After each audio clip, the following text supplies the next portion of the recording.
मैं हूं रत्ना और आप देख रहे हैं सी न्यूज़ भारत। आए रुक करते हैं न्यूज़ बुलेटिन की ओर। बात होगी बदायूं की, जहां गांव शकूरपुर में ट्रांसफार्मर खराब होने से बीते 20 दिनों से बिजली सप्लाई ठप है। साथ ही बात होगी बालौदा बाजार की, जहां कलेक्टर कुलदीप शर्मा ने उद्यान विभाग के हाईटेक नर्सरी का निरीक्षण किया है।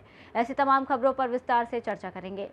बदायूं के थाना बिनावर क्षेत्र के गांव शकूरपुर में पिछले 20 दिनों से ट्रांसफार्मर खराब होने के कारण बिजली आपूर्ति ठप है, जिससे परेशान ग्रामीणों ने सोमवार को बिजली घर पर प्रदर्शन किया। बाद में विद्युत विभाग ने 10 केवीए का ट्रांसफार्मर लगवाया, लेकिन ग्रामीणों ने 70 से 75 कनेक्शन वाले गाँव के लिए इसे अपर्याप्त बताते हुए 25 केवीए ट्रांसफार्मर की मांग की और चेतावनी दी कि जल्द समाधान नहीं हुआ तो डीएम से शिकायत करेंगे।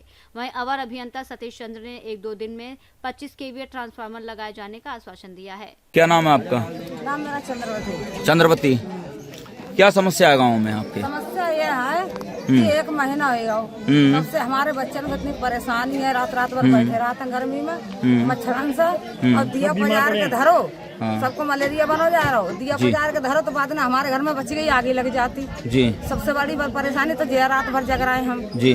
फिर जय हिसाब से 4 बार गाये सब लोग हमारे गांव के पिटोर के जैसा आ जा रहे हैं, कल आ रहे हैं, कोई सुनवाई ना है। अबे 10 वालों भेजो ना, तो हमारे गाँव 10 केवी का ट्रांसफार्मर भेजा आपके लिए? भेजा।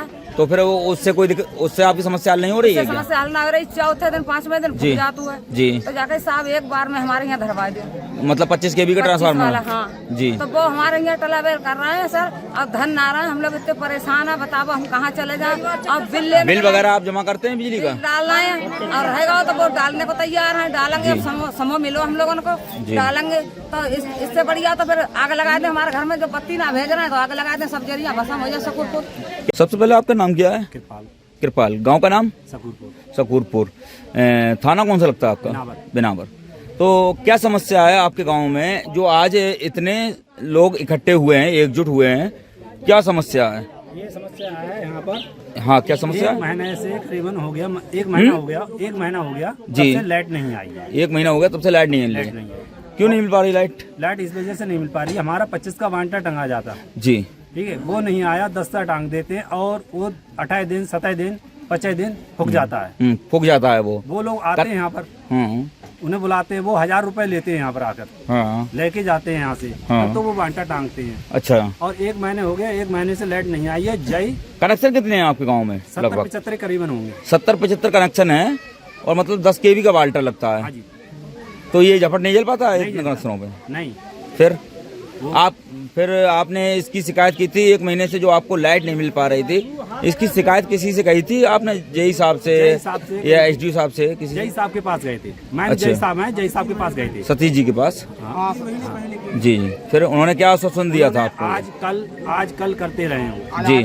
फिर ये 3 महीना पहले भी करी, फिर भी जाते, हर बार में शिकायत करी है। हमारा 25 का वांटा हो जाना चाहिए। फिर अब क्या है? अब वो आज कल कर रहे हैं। मैंने सुना था कि आपके लिए बाल्टा मिल गया है गांव में के लिए। 5 बांटे आए थे। 10 केवी का मिला है। 10 केवी का मिला है, 10 केवी का बाल्टा मिला है। और आपकी मांग कितने बाल्टे की है? 25 की मांग है। 25 की मांग है। 70-75 कनेक्शनों पे जी। तो अब आप क्या चाहते हैं? अब ये 10 का बाल्टा है, ये नहीं रखा जाना चाहिए। यहाँ पर 25 केवी का बाल्टा रखा जाना चाहिए, हमारी यही मांग है। अच्छा, आप सभी गांव के लोगों की यही मांग है? हाँ, सभी गांव के लोगों की मांग जी। क्या नाम है आपका? मेरा राहुल नाम है। राहुल। आपका नाम क्या है? ओम प्रकाश। ओम प्रकाश। आपका चाचा? मेरा नाम रामविलास। रामविलास। और आपका चाचा? रामचंद्र जी।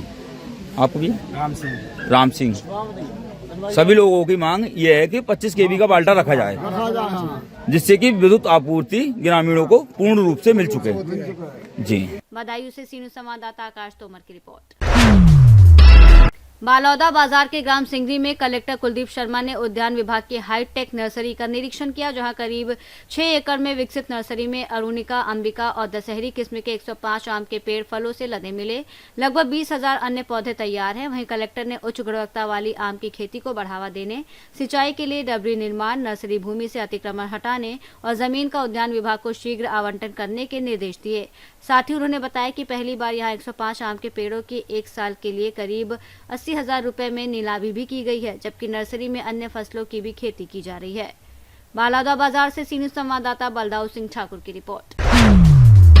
चित्रकूट में नोएडा में वेतन वृद्धि, 8 घंटे कार्य, बेहतर कार्यदशा की मांग को लेकर आंदोलन कर रहे श्रमिक नेताओं की गिरफ्तारी और कथित दमनात्मक कार्रवाई के विरोध में वामपंथी दलों ने कचहरी कैंप कार्यालय से तहसील करवित तक जुलूस निकालकर प्रदर्शन किया और मजदूरों की मांगे पूरी करो, गिरफ्तार नेताओं को रिहा करो जैसे नारे लगाए। प्रदर्शनकारियों ने राज्यपाल को संबोधित ज्ञापन नायब तहसीलदार को सौंपते हुए श्रमिक नेताओं की रिहाई, फर्जी मुकदमों की वापसी और मजदूरों पर हो रहे कथित दमन को रोकने की मांग की। जो स्मार्ट मीटर लगाए जाए, इसमें क्या कहना चाहिए?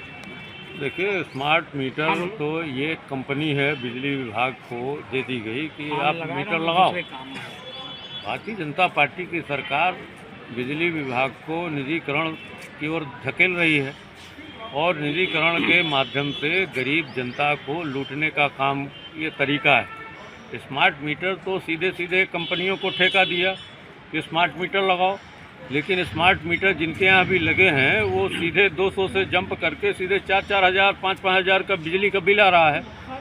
इस मामले में ऑनरेबल कोर्ट ने भी ये कहा है कि जो कोई भी व्यक्ति अगर लगवाना चाहे तब लगवाया जाए, ज़बरदस्ती किसी को स्मार्ट मीटर न लगाया जाए। लेकिन कंपनी वाले जबरन भारतीय जनता पार्टी की सरकार की सह से लगातार थोप रहे हैं, लगातार जबरन लगवा रहे हैं, तो ये गलत कर रहे हैं। उनके खिलाफ आज चूँकि हम गरीबों के मजदूरों की जो गिरफ्तारी हुई है नोएडा में, लगातार मजदूरों का जो शोषण हो रहा है, 6 घंटे 8 घंटे की ड्यूटी न करा के 12-12 घंटे ड्यूटी ली जा रही है और उनको पारिश्रमिक सही ढंग से नहीं दिया जा रहा है। जो ऑनरेबल कोर्ट का जो निर्धारित जो वेतन है वो नहीं दिया जा रहा और जो मांग कर रहे थे बेचारे बड़े लोकतांत्रिक ढंग से, अहिंसात्मक ढंग से मांग कर रहे थे, उनको जबरन गिरफ्तार कर रहे थे। गिरफ्तार करके जेल में डालने का काम भारतीय जनता पार्टी ने क्रूरतापूर्वक काम किया।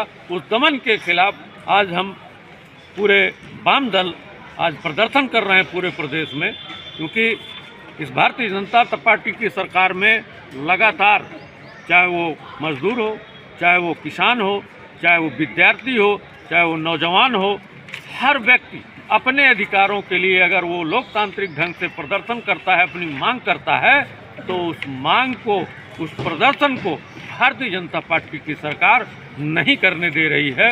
जिसलिए ये तानाशाही की सरकार है, ये बर्बरतापूर्ण निरंकुश सरकार है, जिसकी हमारी भारतीय कम्युनिस्ट पार्टी और सारे वाम दल इसकी निंदा करते हैं और उसके खिलाफ हम राज्यपाल महोदय को आज ज्ञापन देने आए हुए हैं। मैं Amit Yadav, CPI district secretary Chitrakoot से सीनियर संवाददाता रोहित कुमार सिंह की रिपोर्ट। हमीरपुर में नए जिलाधिकारी अभिषेक गोयल ने चार्ज संभालते ही जनगणना फील्ड ट्रेनिंग सेंटर्स का निरीक्षण किया और 11 केंद्रों में चल रही ट्रेनिंग की व्यवस्थाओं, खासकर कर्मचारियों के खान-पान और पोषण युक्त भोजन की गुणवत्ता की जांच करते हुए अधिकारियों को किसी भी प्रकार की लापरवाही न बरतने के सख्त निर्देश दिए। उन्होंने नगरपालिका, इस्लामिया इंटर कॉलेज और सदर तहसील सहित विभिन्न केंद्रों का दौरा कर तैयारियों का जायजा लिया और बताया कि 7 मई से स्वतः गणना शुरू होगी, जिसमें सभी को सहयोग करना होगा। जनगणना जो ट्रेनिंग सेंटर है उनका आपके द्वारा विजिट किया गया है, किस तरीके से ट्रेनिंग चल रही है और क्या कुछ निर्देश दिए गए? सेंसस ऑपरेशंस आपको पता है कि घोषित किए जा चुके हैं। तो अभी हमारे जो एन्यूमरेटर्स हैं तकरीबन 2500 हैं हमारे जनपद में, हमीरपुर में, उन सबकी 3 दिवसीय ट्रेनिंग कराई जा रही है। अभी आज मैंने 3 सेंटर्स देखे हैं, टोटल 11 सेंटर्स बताए गए हैं मुझे जनपद में है। तो वहाँ की मैं जो फैसिलिटीज एटलीस्ट कैसे चल रही है ट्रेनिंग, उसी का मैंने जायजा लिया है। खास तौर पे क्योंकि आप देख रहे हैं कि तापमान बहुत बढ़ चुका है, हीट वेव की भी घोषणा हुई है, तो उसी के चलते कि अंदर का तापमान कैसा है, कूलर्स, एसी की क्या व्यवस्था है, पानी की क्या व्यवस्था है, खाने की व्यवस्था भी मैंने देखी है कि कितना अच्छा खाना है, क्या तेल इस्तेमाल किया जा रहा है। इंस्ट्रक्शन दिया गया है कि थोड़ा न्यूट्रिशियस और खाना दिया जाए हमारे जितने भी कर्मचारी कर रहे हैं। बाकी आपके माध्यम से मैं यही अपील करना चाहूँगा कि 7 मई से सेल्फ एन्यूमरेशन शुरू किया जाएगा 22 मई तक। उसके बाद हमारे एन्यूमरेटर्स जो हैं वो फील्ड में जाकर भी विजिट करेंगे। तो सभी हमीरपुर की जनता से ये अनुरोध है कि सेल्फ एन्यूमरेशन के हम वीडियोस भी रिलीज कर रहे हैं, ऑनलाइन जाकर ही वो करना है उनको। जितना वो कर लेंगे 7 मई से, उतना सेल्फ डिक्लेरेशन भी हो जाता है, उससे जो सूचना एकत्रित की जाती है वो बहुत एक्यूरेट भी होती है और ओवरऑल प्रशासन पर जो भार है वो भी थोड़ा कम होता है। तो सभी से अनुरोध है कि 7 मई से जो सेल्फ एन्यूमरेशन की एक्सरसाइज शुरू हो रही है उसमें कृपया अपना सहयोग दें। हमीरपुर से सीनियर संवाददाता ब्रिजेश की रिपोर्ट। कैमूर जिले के रामपुर प्रखंड में आगामी राष्ट्रीय जनगणना को सफल बनाने के लिए प्रशासनिक तैयारियां तेज है, जिसके तहत फील्ड सेंटर पर प्रगणक प्रशिक्षण कार्यक्रम संपन्न हुआ। प्रशिक्षकों भीम सिंह और मनोज कुमार ने प्रतिभागियों को नजरी नक्शा बनाने सहित जनगणना की प्रक्रिया की विस्तृत जानकारी दी और बताया कि ये कार्य 2 चरणों में होगा। पहला चरण 1 मई तक स्वगणना का होगा, जबकि दूसरा चरण 2 मई से 31 मई तक प्रगणक और पर्यवेक्षक घर घर जाकर डेटा इकट्ठा करेंगे। प्रशासन ने नागरिकों से अपील की है कि वो सही जानकारी देकर इस राष्ट्रीय कार्य में सहयोग करें, ताकि सटीक डेटा के आधार पर जन कल्याणकारी योजनाएं तैयार की जा सके। यह किस तरह का प्रशिक्षण चल रहा है? सेंसस 2026 और 27 के प्रशिक्षण चल रहा है। इसमें अभी मकान सूचीकरण के बारे में बताया जा रहा है। जी जी। कितने प्रतिभागी भाग लिए हैं? अभी तो है 42 लोग हैं। 42 लोग हैं। कई ठो बैच यहाँ पार हो गया? 2 बैच पार हो गया है, 4 को पार हो गया है, अभी लास्ट चल रहा है। 5वां लास्ट चल रहा है। 24 को समाप्त। कब से फील्ड में चले जाएंगे लोग? 2 तारीख से और 2 मई से 31 मई तक। कैमूर से सी न्यूज़ संवाददाता राम प्रवेश तिवारी की रिपोर्ट। ललितपुर में कोतवाली पुलिस ने अवैध उत्खनन, परिवहन, अभद्र भाषा और सरकारी कार्य में बाधा डालने के मामले में वांछित 2 अभियुक्तों को गिरफ्तार किया है। मामला ग्राम महरौनी खुर्द का है, जहां अवैध खनन रोकने पर आरोपियों ने गाली गलौज और पत्थरबाजी कर वादी को घायल कर दिया था। क्षेत्राधिकारी सदर के निर्देशन में गठित 3 पुलिस टीमों ने त्वरित कार्रवाई करते हुए दोनों आरोपियों को पकड़ लिया है। ललितपुर से सी न्यूज़ संवाददाता विकास सोनी की रिपोर्ट।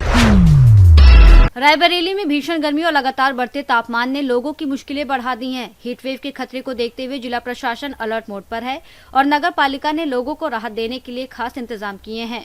शहर में 16 जगहों पर प्याऊ, 5 जगहों पर कूलिंग पॉइंट भी लगाए गए हैं। शहर में पड़ रही प्रचंड गर्मी को देखते हुए नगर पालिका पूरी तरह सक्रिय हो गई है। शहर के 5 मुख्य मार्गों पर कूलिंग पॉइंट बनाए जा रहे हैं, जहाँ राहगीर और आम नागरिक कुछ देर रुककर गर्मी से राहत पा सकेंगे। इन कूलिंग पॉइंट्स पर बैठने के लिए कुर्सियां, ठंडक के लिए कूलर और पीने के लिए साफ पानी की व्यवस्था की गई है। साथ ही यहां रुकने वाले लोगों को गुड़, पेठा और पानी भी उपलब्ध कराया जाएगा। इतना ही नहीं, शहर के प्रमुख चौराहों पर भी निःशुल्क पानी की व्यवस्था कराई जा रही है। इसके अलावा यहां सामान्य मेडिकल सुविधाएं जैसे ORS और इलेक्ट्रोल भी उपलब्ध रहेंगी। परिचय बता दीजिए भैया। हमारा नाम आशुतोष पांडे है। हम मधुपुरी के निवासी हैं, रहने वाले नियर एम्स के पास से। हम अभी रायबरेली जिला अस्पताल के पास आए हुए थे। हमने देखा कि यहाँ गवर्नमेंट के द्वारा बहुत अच्छी व्यवस्था कराई गई है। यहाँ पे पानी और गुड़ की ORS की व्यवस्थाएं रखी हुई हैं। बगल में कूलर चल रहा है, नीचे मैट वैट लगा के बहुत उत्तम व्यवस्था की गई है सरकार की तरफ से, जो कि बहुत ही अच्छा लग रहा है। यहाँ लोग आराम कर रहे हैं, बैठे हुए हैं, बहुत ही अच्छे से जो है लोग यहाँ पे गर्मी से बचने का वो ले रहे हैं। तो ये जो व्यवस्था कराई है नगर पालिका ने कराया है, क्या कहेंगे इसके लिए? नगर पालिका से हम यही कहेंगे कि बहुत ही उत्तम कार्य हो रहा है अपने यहाँ रायबरेली में हमारे, और इसी तरीके कार्य करती रहे आगे।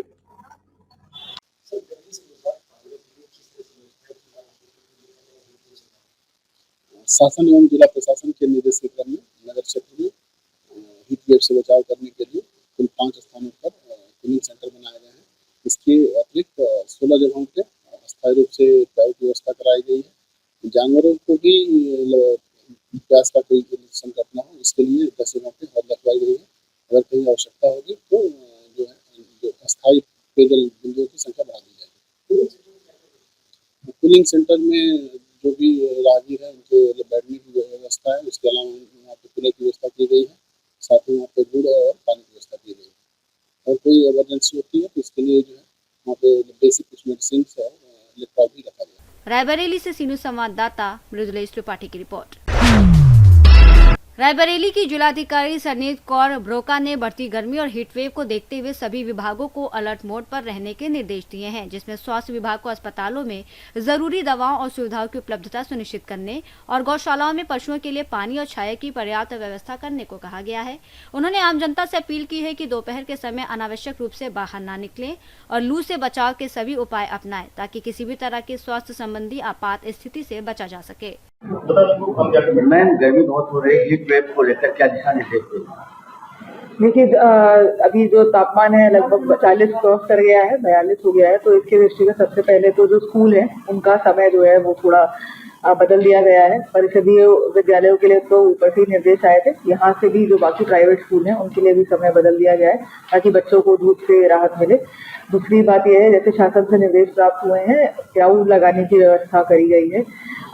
स्वयं भी मेरे द्वारा अभी देखा जाएगा जाकर शाम में कि जहाँ पर प्याऊ स्थापित हुए हैं, विभिन्न जो गौशालाएं हैं वहाँ पर भी जो ब्लोअर है या स्प्रिंकलर है और टाट पट्टी वगैरह की व्यवस्था करने के लिए कहा गया है, वो भी मेरे द्वारा निरीक्षण किया जाएगा। तो सभी जो अधिकारी हैं वो मुस्तैद हैं कि किसी भी प्रकार से कुछ भी कोई भी समस्या ना हो। इवन चिकित्सा विभाग को भी बोला गया है कि जितनी भी आवश्यक वस्तुएं, आवश्यक दवाएं हैं उसको ध्यान में रखें और कोई भी किसी को भी समस्या ना आए ज़्यादा। सभी से अनुरोध है कि अपना जो काम है वो सुबह कर लें और शाम के आग में कर लें, दिन में बहुत धूप में बाहर ना निकले। धन्यवाद। रायबरेली से सीनू संवाददाता मृदुलेश त्रिपाठी की रिपोर्ट।